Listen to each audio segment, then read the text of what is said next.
बिस्मिल्लाहिर्रहमानिर्रहीम।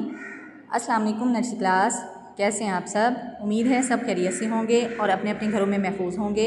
मैं आप लोगों की टीचर मिस अकीला। मैं आज आप लोगों को पोइम करवाऊंगी टमक टम। मेरे साथ आप लोगों ने बहुत अच्छी पोइम करनी है, ठीक है?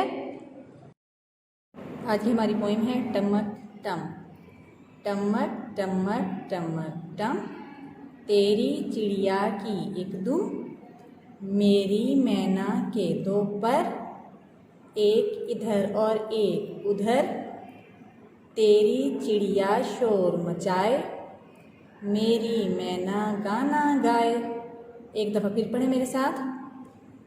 टमक टमक टमक टम, तेरी चिड़िया की एक दुम, मेरी मैना के दो पर, एक इधर और एक उधर, तेरी चिड़िया शोर मचाए, मेरी मैना गाना गाए।